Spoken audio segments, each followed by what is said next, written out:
یہ خطباء کا انداز خطابت کیسا ہونا چاہیے؟ کوئی میرے جیسا نہ ہو، جو اچھا ایک سلجھا ہوا انداز ہے وہ ہو، کیسا ہو جیسا رسول اللہ صلی اللہ علیہ وسلم کا تھا۔ نبی علیہ السلام کا انداز کیسا تھا؟ بس 3 حدیثوں پر غور کر لیجیے، 3 حدیثوں پر۔ نمبر 1 صحیح مسلم کی حدیث ہے کہ اللہ کے جو واعظ کرتے خطبہ دیتے تو علی صوتہ، آپ کی آواز اونچی ہوتی، اور واحمر وجہہ، اور آپ کا چہرہ سرخ ہو جاتا، اور وانتفخت اوداجہ، آپ کی رگیں پھول جاتی، اور آپ کی کیفیت کیا ہوتی؟ کأنہ منذر جیش، کہ گویا آپ اپنے سننے والوں کو کسی لشکر سے ڈرا رہے ہیں کہ لوگوں لشکر حملہ کرنے والا۔ اس وقت ایک کمانڈر کی کیفیت کیا ہوتی؟ اس میں کتنا اخلاص ہوتا ہے، کتنا درد ہوتا ہے، یہ آپ کی کیفیت ہوتی۔ دوسری حدیث فرمایا کہ انما انا لکم بمنزلۃ الوالد، جب میں تمہیں سمجھا رہا ہوتا ہوں، تم کو علم دیتا ہوں، تو میں تمہارے لیے تمہارے والد کے مقام پر ہوتا ہوں۔ ایک خطیب اپنے سننے والوں کو اپنی اولاد تصور کرے اور اپنے آپ کو ان کا والد تصور کرے، جو اخلاص والی کے دل میں اپنی اولاد کا ہوتا ہے وہ درد اور اخلاص پیدا کرے۔ اور تیسری حدیث نبی علیہ السلام کی، آپ نے ارشاد فرمایا کہ میرے تمہارے واعظ کی جو مثال ہے وہ یہ ہے کہ ایک شخص آگ جلائے اور آگ جلا کر وہاں سے چلا نہ جائے بلکہ وہاں بیٹھ جائے، پروانے یقیناً آئیں گے اور وہ پروانے آگ میں داخل ہونے کی کوشش کریں گے، تم وہاں بیٹھ جاؤ، وہ شخص وہاں بیٹھ جائے اور پروانوں کو ہٹائے، پروانوں کو ہٹائے تاکہ کوئی پروانہ آگ میں جل نہ جائے۔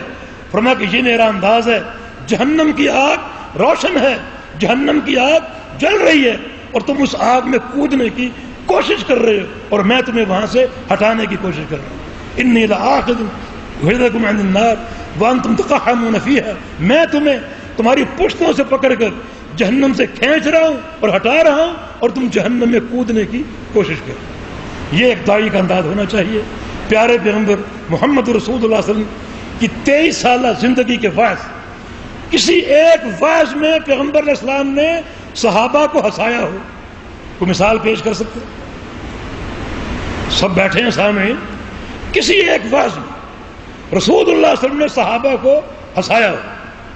کوئی ایک مثال ہے پورے ذخیرہ حدیث میں؟ پھر آپ لوگ کیوں سنتے ہیں جو فلاں شخص نے ایسا واعظ کیا کہ ہنس کے پیٹ میں درد ہو گیا؟ یہ واعظ کا انداز ہے؟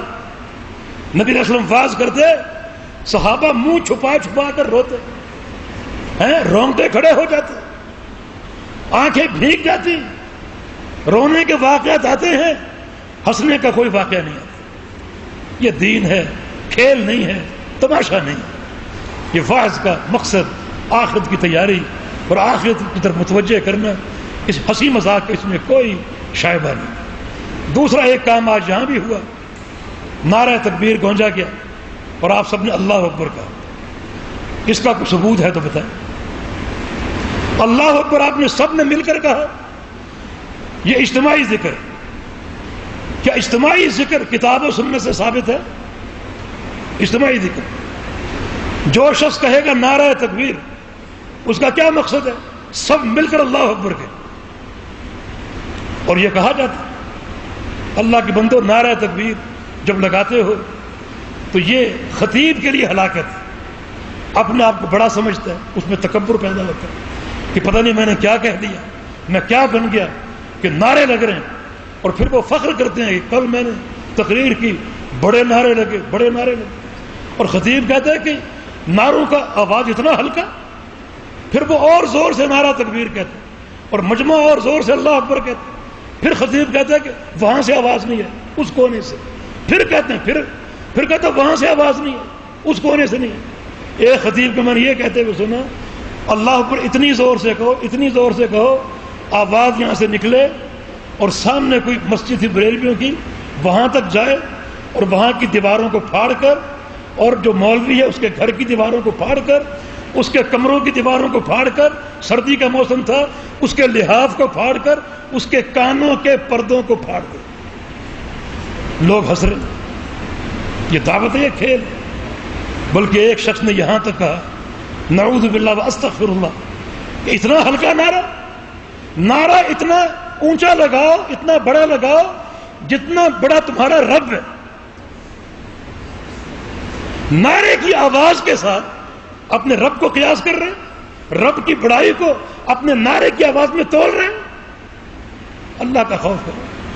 یہ تمام فرسودہ باتیں حکمت دعوت کے خلاف ہیں. سب سے زیادہ تاثیر کس کے آواز میں تھی؟ محمد رسول اللہ صلی اللہ علیہ وسلم. کبھی صحابہ نعرہ لگایا، کبھی اللہ کے پیغمبر نے کہا ہو سب مل کر سبحان اللہ کہو، سب مل کر الحمدللہ کہو. یہ سب اجتماعی ذکر، سب کہو سبحان اللہ، سب کہو الحمدللہ، اور نعرہ تکبیر اللہ اکبر. اجتماعی ذکر کی دعوت ہے اور دین میں یہ ثابت نہیں. لہذا یہ دعوت کے کچھ طرق اور کچھ اسالیب جو سلف سے اور احادیث ہمارے سامنے ملتے ہیں. اللہ پاک مجھے اور آپ کو ہر معاملے میں کتاب و سنت کی اتباع کی توفیق عطا فرما دے. اور خاص طور پہ یہ ہمارے 12 ساتھی جو کل تک طلبہ تھے اور آج بحمدللہ علماء کی صف میں داخل ہو رہے ہیں، ان کی استقامت کی دعا کریں. اللہ تعالیٰ علم نافع اور عمل صالح کے لیے ان کے سینوں کو کھول دے. اللہ پاک انہیں استقامت دے. میدان عمل میں، میدان دعوت میں اللہ تعالیٰ ان کو پورے اخلاص، جد و جہد کے ساتھ کام کرنے کی توفیق عطا فرما دے. اور یہ مدارس جامع امام بخاری، اس نہج کے دوسرے مدارس، اللہ ان کو قائم و دائم رکھے. اللہ تعالیٰ ان علماء کا سایہ ہم پر قائم رکھے. یہ طلباء اللہ تعالیٰ ان کی حفاظت فرمائے. اور وہ معاونین جو ان مدارس کی کفالت کرنے والے ہیں اور معاونت کرنے والے ہیں، محبت کرنے والے ہیں، اللہ ان سب کی حفاظت فرمائے اور ان کی نیکیاں قبول فرما لے.